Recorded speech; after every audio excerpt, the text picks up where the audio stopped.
Welcome to That's the Word, wholesome tales for the whole family. I'm Father James Yamauchi. Today's story, A Mother's Love. A mother and her son have a very special relationship. She cannot bear to have her child come to harm.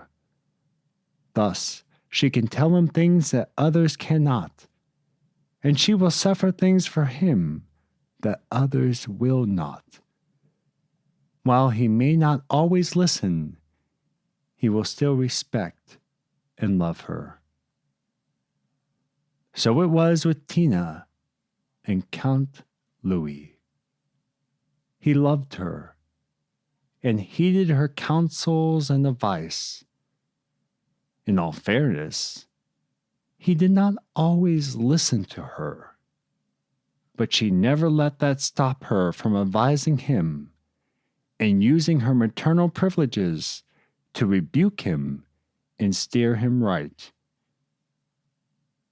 Once, while they were together with a company of his soldiers, Tina lifted her eyes up to heaven and exclaimed, "O Lord, how beautiful you are!" The soldiers thought her praise was directed at the Count, but he knew better. "I know who it is that she is praising," he said. "I am not he.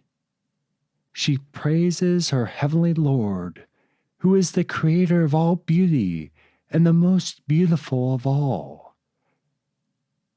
Tina turned to the Count and said, "You have spoken truly.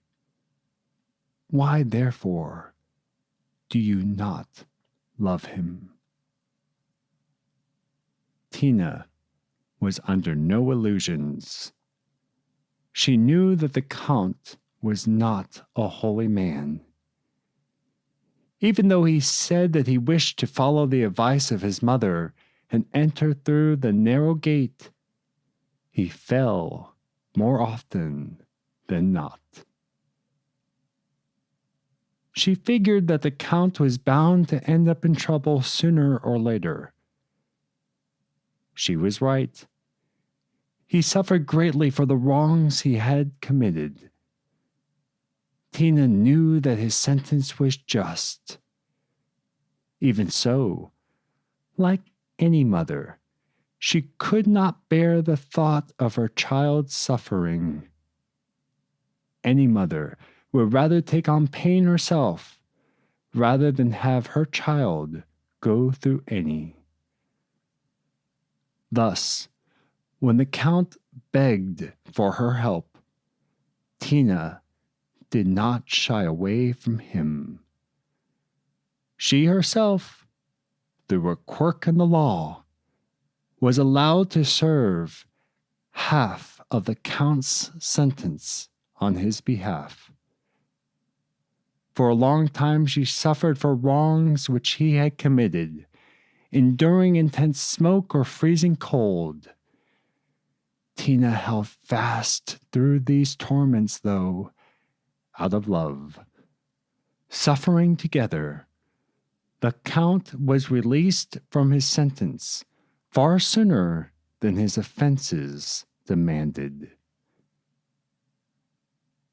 A mother will endure much suffering for her child, and Tina suffered much for her spiritual child, Louis, Count of Loo.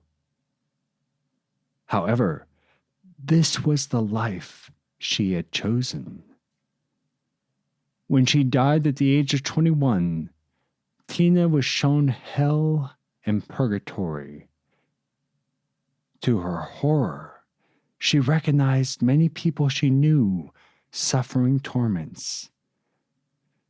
When she arrived in heaven, she was offered a choice: remain in heaven for all eternity, or return to earth and suffer more for the poor souls in purgatory she had seen. Without hesitation, she chose to suffer for the poor souls and returned to life. For the rest of her earthly life, she behaved in strange ways, appearing mad to most, and performed extraordinary penances, offering everything for the sake of the poor souls, including taking on half of the sentence of her spiritual son, the Count, when he was in purgatory. A holy woman named Saint Christina the Astonishing. And for this week, that's the word. We did another story on Christina the Astonishing.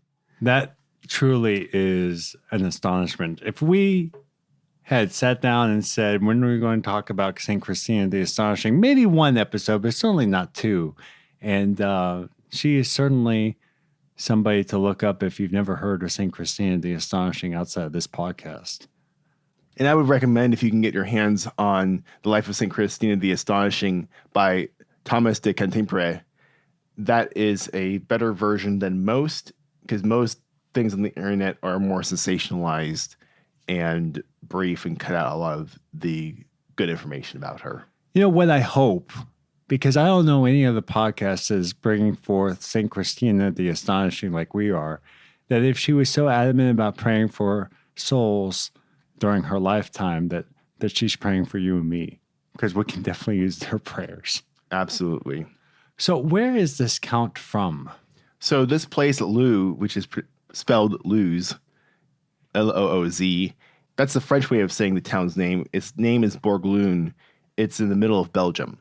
So I'm guessing this is from a time when the French were in control of Belgium. One of the things I do appreciate about St. Christina the Astonishing is highlighting the need to pray for the souls in purgatory. I know as a priest, there are times where, for a variety of reasons, the family chooses not to have a funeral mass for a loved one who has passed. And I try personally, whenever I have a private mass, so not one of the public masses, such as a private mass would be on my day off or when I'm on vacation or when there's no particular mass intention, I always try to remember somebody who has died at the parish where, for whatever reason, there wasn't a funeral mass, and offer a mass up for them. I think that's just and right to be able to do. And it's also a very laudable thing, especially during the month of November, to have a mass offered for the souls of the faithful departed and to pray for those souls in purgatory. That is a very laudable practice. I don't think I've ever actually done that, so I need to make sure to do that now that we're talking about this story, make that a regular practice of giving to the parish and offering so that a priest may offer a mass for the poor souls in purgatory. And it follows one of the spiritual works of mercy, right? To pray for the living and the dead. If you enjoy That's the Word, please share the word. You can see the story extras for this story, A Mother's Love, at thunderrock.org, or you can see a picture of St. Christina the Astonishing and her biography that we will link to. Thunderrock.org is also where you can sign up for our weekly newsletter and where you can find our social links and our email if you have any feedback or story ideas. Thanks for listening, and join us next Wednesday for another wholesome and astonishing tale for the whole family.